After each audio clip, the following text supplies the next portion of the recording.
bénisse. Gloire au Seigneur. La destruction du calendrier satanique 2023 et mon sous-thème, les écailles du crocodile. Est-ce que nous sommes ensemble? D'ici là, nous allons commencer l'année 2023 pour laquelle nous voulons déjà prier. Et le premier jour de notre séminaire est consacré pour le mois de janvier.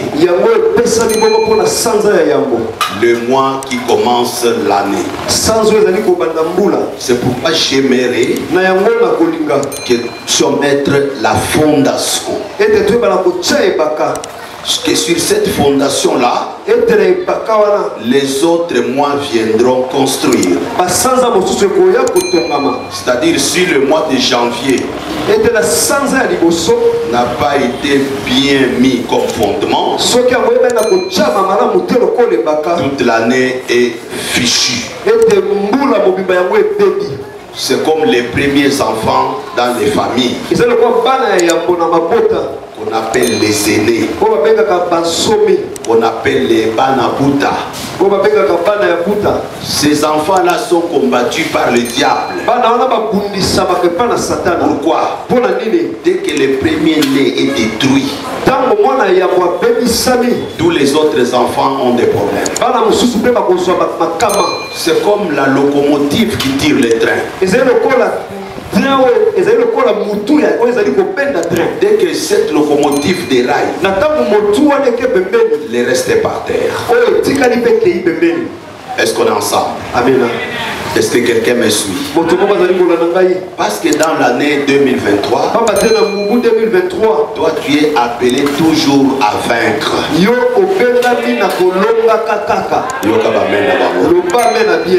Amen. Est-ce que tu sais que tu as vaincu depuis ta naissance? Il y avait une course de milliards et de milliards de petits. Et toi tu as été le premier. C'est depuis là que tu étais déjà un vainqueur. Et dans le premier mois, il y a aussi premier, il y a aussi un, il y a uni. Il y a un s'écrit UN. C'est-à-dire, si on ajoute I, ça devient uni. Donc c'est ça l'idée principale que nous voulons mettre comme fondation. Que dans les 1, il y a uni, il y a unité qui doit jouer un très grand rôle. Est-ce qu'on est ensemble? Amen. Est-ce que quelqu'un me suit? Amen. Si tu me suis, manifeste-les un peu pour que je sache que tu as. Amen. Gloire au Seigneur. Amen. Je vois maintenant que tu es avec moi. Est-ce que nous sommes encore ensemble? Maintenant, après avoir lu le premier texte de Job, ici les textes parlent dans ma version.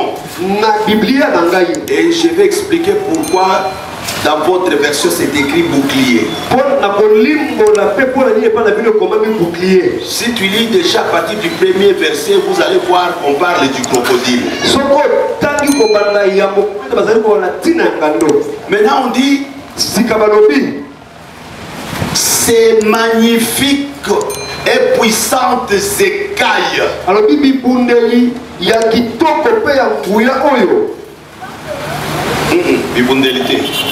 Ok, Bibundeli peut-être peut-être ndenge bakomi kuna. Mais en fait, on parlait des écailles. Voilà, parle dans ma version. Et je vais maintenant expliquer pourquoi dans ma version c'est écrit les écailles. Et dans d'autres versions, on explique que écaille ça veut dire bouclier. Alors on dit, ces écailles-là sont unies ensemble. Je pense que tout le monde voit les écailles. Ce sont les petites lames minces comme ça,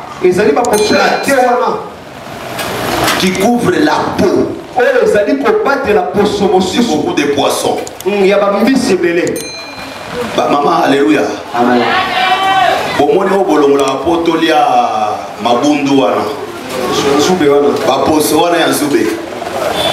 Ce sont là les écailles. Maintenant, nous allons voir pourquoi on les interprète que ce sont les boucliers. On va arriver là. Mais ces écailles-là, la Bible dit qu'elles sont tellement unies ensemble comme par un seau. Quand on met un seau, c'est le tout là au même moment. Et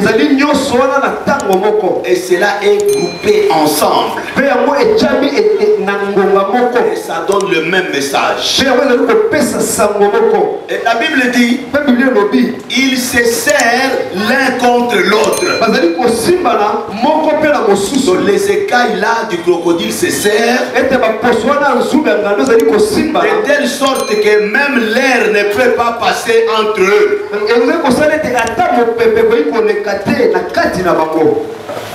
Est-ce qu'on est ensemble? Amen.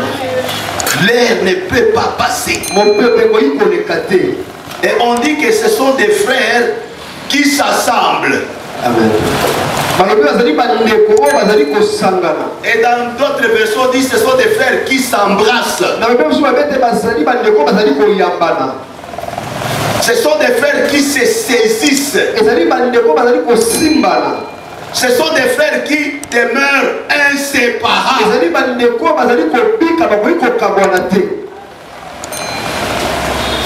Là, je ne fais qu'introduire.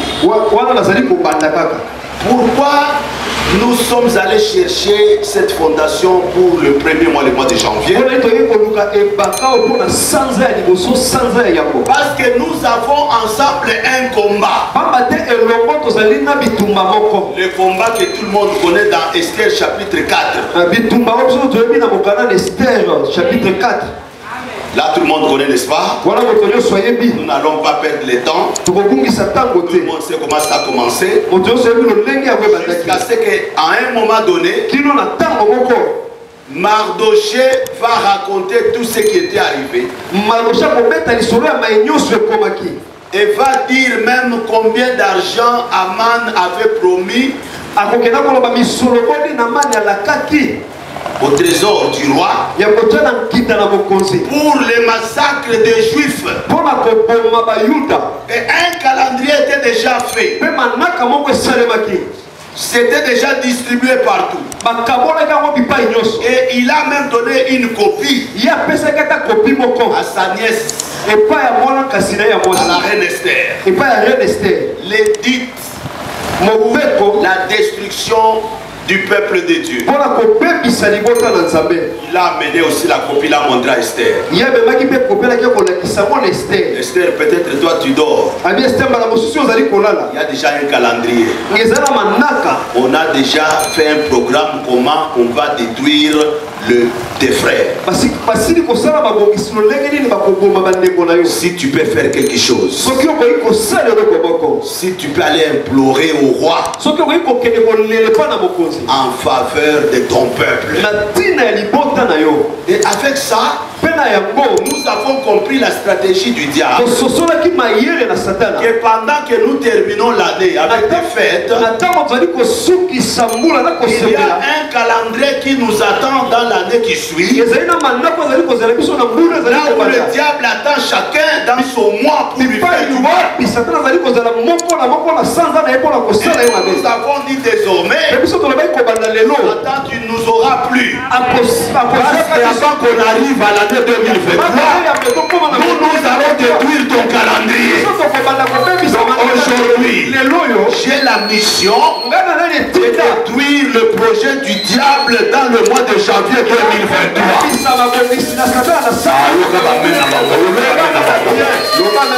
T'amènes bien que j'avance. Les sorciers ont déjà fait un programme contre quelqu'un ici pour le mois de janvier. Et nous disons à partir d'aujourd'hui, ce calendrier-là sera détruit au travers la prière que nous allons faire aujourd'hui. Amen. Est-ce qu'on est ensemble? Amen. Je pouvais déjà commencer la prière, mais j'aimerais qu'on mette une fondation. Parce qu'en parlant des écailles,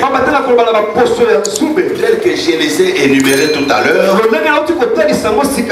ce sont les petites lames minces et plates qui couvrent la peau. Et on dit qu'il protège la peau.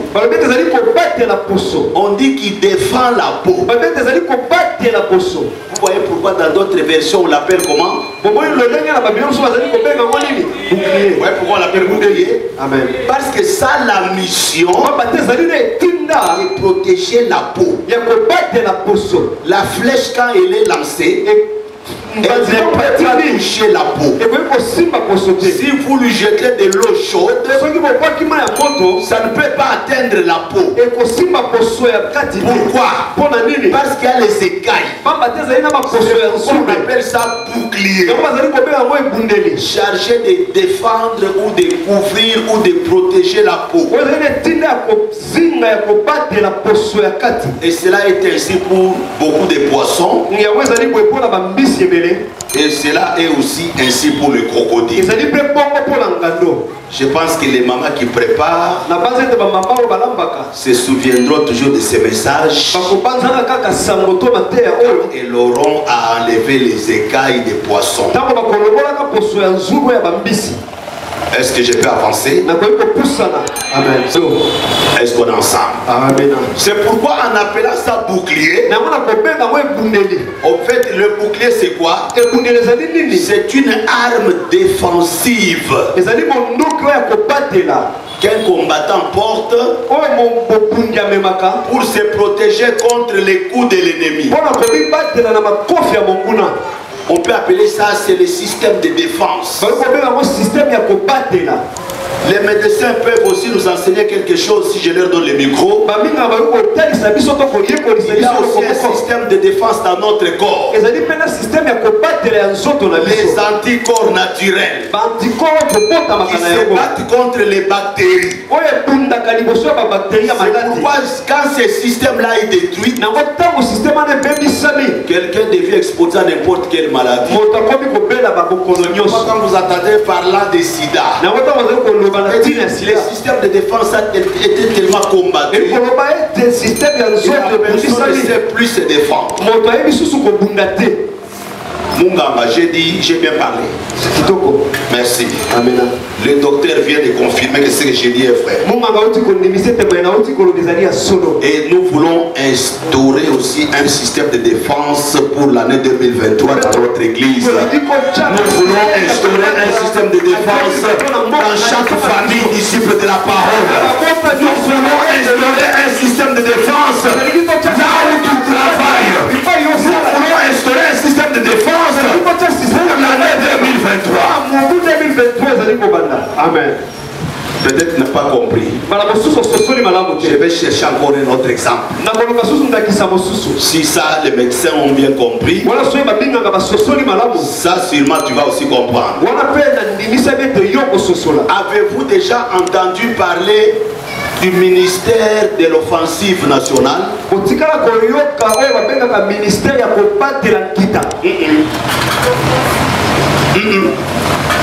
De l'offensive nationale. Avez-vous déjà entendu parler du ministère de l'offensive nationale?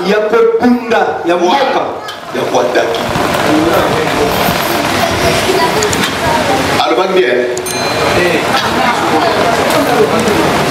Fais la différence entre la défense et l'attaque. L'offensive, c'est quand on attaque. La défense, c'est quand on se défend.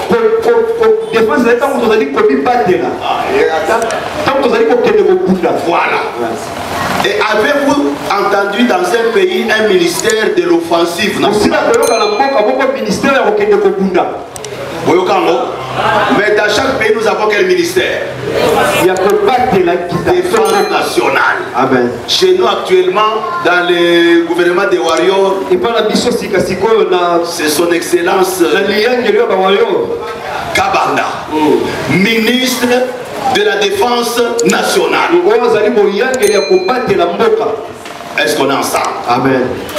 Mais il faut savoir que dans la défense, il y a aussi l'offensive nationale.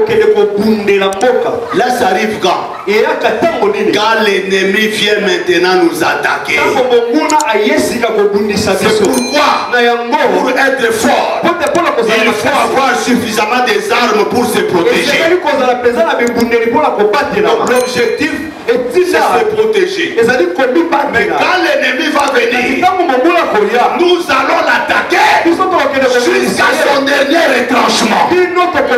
C'est pourquoi nous, disciples de la parole, nous prions aussi pour les frères des sœurs, pour qu'ils aillent avec les M23 jusqu'au bout. Ah, il n'y a pas de Congolais ici, de père et de mère. Amen.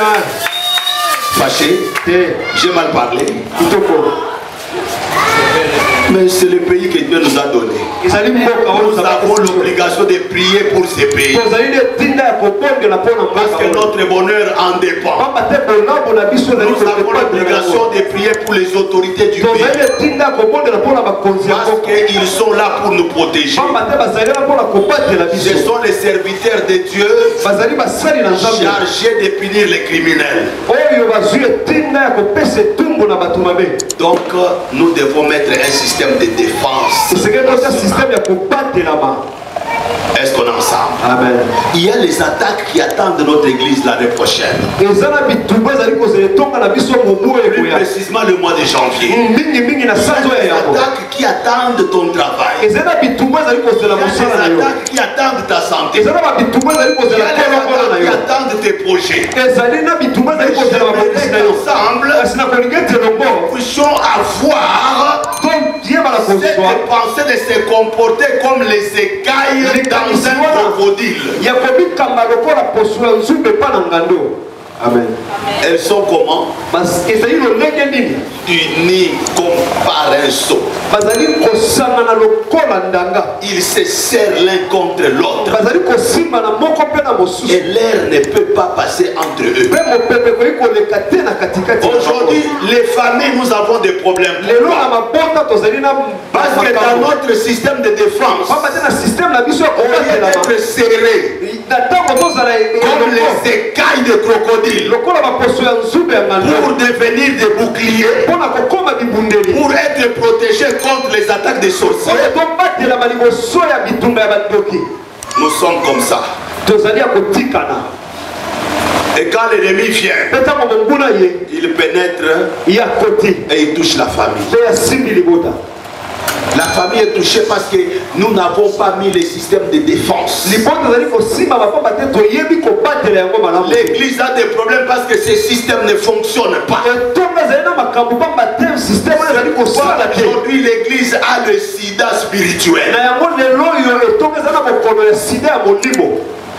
Fâché. Aussi, dites amen que j'avance. Amen. Alors aujourd'hui, nous allons prier pour que les systèmes de défense de l'église, les systèmes de défense de nos familles soient réellement instaurés. C'est ainsi que vous allez lire dans Exode 3 du 1er au 2e verset. C'est un texte que vous connaissez. Le jour où Moïse était en train de faire paître les troupeaux de Jéthro, son beau-père, qui était sacrificateur de Madian. Il avait amené les troupeaux derrière le désert à la montagne d'Horeb. Un ange de l'Éternel est apparu, une flamme de feu, au milieu d'un buisson. Il y a Banzete. Moïse regarde et il voit le poisson était en feu. Le buisson était en feu. Mais ça ne se consumait pas. Le feu restait toujours là. Donc on voit les arbres ensemble. Un grand feu qui sort dans l'arbre. Mais au lieu que ces bois deviennent cendres, ces bois sont toujours debout. Le feu est en train toujours de sortir. Vous avez vu? Les bois sont ensemble. C'est ça aussi les écailles des crocodiles. Quand on est ensemble, il y a un grand feu qui sort. Et les bois dont on parlait ici, ce sont les frères que Job a dit dans 41. Donc la Bible interprète les bois comme les hommes. Donc les bois que vous voyez ensemble dans un buisson, c'est le feu qui sort quand on est ensemble. C'est le feu qui sort quand on est unis. C'est la force que nous dégageons quand nous faisons les choses ensemble. Et le diable il vient détruire ça, il détruit ces systèmes-là. Notre système de défense consiste à être unis pour que le feu puisse être fort et consumer l'œuvre de l'ennemi. Amen. Vous allez voir l'interprétation aussi dans Marc 8, 23-24. Pour dire que les bois ce sont des hommes. Là c'est un aveugle que Jésus avait prié pour lui pour la première fois. Et il l'a conduit hors du village, vous connaissez les versets. Il lui a mis la salive dans les yeux. Il lui a imposé les mains. Et il lui a demandé s'il voyait quelque chose. Qu'est-ce que cet homme a dit? J'aperçois les hommes, mais j'en vois comme des arbres en train de faire quoi? C'était une interprétation qui est donnée ici. Je suis en train de voir les hommes, mais comme les arbres en train de marcher.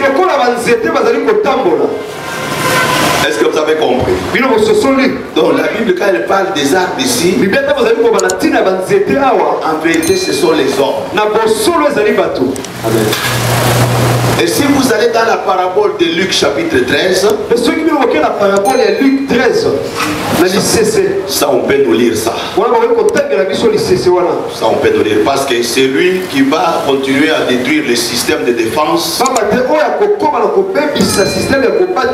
C'est son problème. Il faut que tu comprennes que tu es l'un des arbres et que tu dois faire ta part. J'ai dit qu'on nous lise rapidement. 13, 6 à 9. Amen. Là, c'est une parabole que Jésus donne. Il parle à un figuier. En vérité, ces figuiers-là, ils s'adressent aux hommes. Il vient chercher du fruit fruits à ses figuiers. Première année, deuxième année, troisième année, il en trouve. Il dit coupe-le. Il occupe la terre inutilement. Ce sont les vignerons qui ont supplié, ils disent non, de couper-les encore. Laissez-nous encore cette année. Nous allons mettre du fumier. Merci de ne produire pas. Coupe-les. Donc c'est pour dire, le vigneron, ce sont ces gens qui travaillent pour la vie.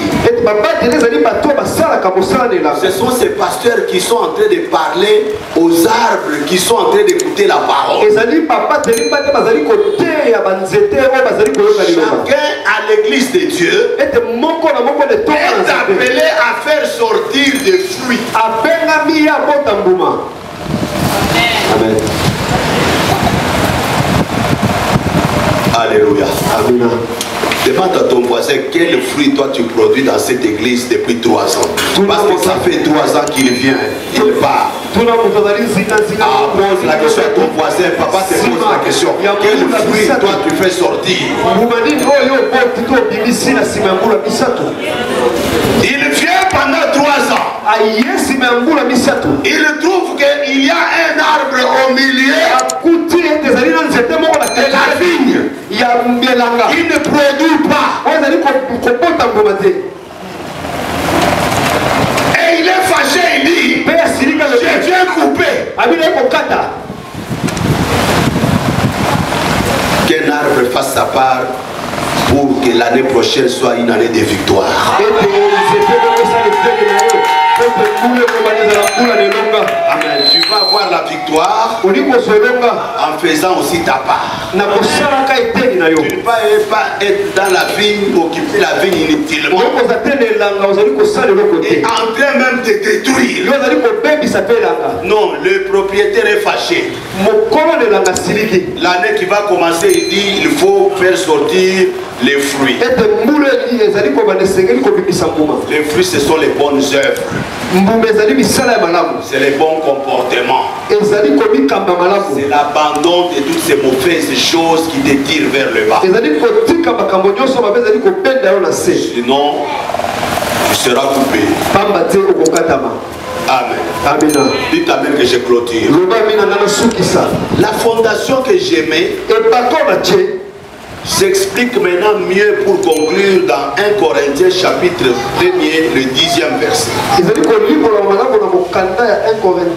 Et Éphésiens chapitre 4 du 1er au 4e verset. Amen. On va lire les deux. On commence par le premier rapidement. Parce que nous voulons prier. L'onction de Dieu est déjà là. Nous allons annuler tous les projets du diable contre le mois de janvier 2023. Mais comment le feu sortira-t-il si les arbres ne se tiennent pas? Comment le feu sortira-t-il? Si quelqu'un dit chibolette, d'autres entendent cibolette. Là, c'est-à-dire, on a affaire à un Rwandais et un Congolais. Dit Laurent, l'autre il dit Laurent. Amen. Dit Laurent, Laurent. Dit Cibolette, Chibolette. Alors que c'était un mot de passe. Et quand on est ensemble, on est censé tous avoir le mot de passe. Nous qui avons assisté à l'opération Lititi Mboka, le mot de passe était, on dit Lititi répond Mboka. Si tu ne réponds pas Mboka, tu ne réponds pas les... On te nyate. Et comme moi j'étais l'ami des Équatoriens, j'avais les codes avec moi. Je me suis retrouvé dans la muscade, on dit Lititi, j'ai dit Mboka. Et j'ai été sauvé. Alléluia. Amen. On doit avoir le même code pour que nous puissions vaincre la guerre. On doit avoir le même langage pour avoir la victoire. Parce que la victoire, ce n'est pas quelque chose d'individuel. On peut te nommer chef d'état-major général. Mais si on te dit, monsieur le chef d'état-major général, va seul à la guerre. Est-ce qu'il va vaincre la guerre? Il a besoin de soldats. Même les tout derniers soldats. Même les moins gradés possibles. C'est avec cette union-là qu'on va vaincre.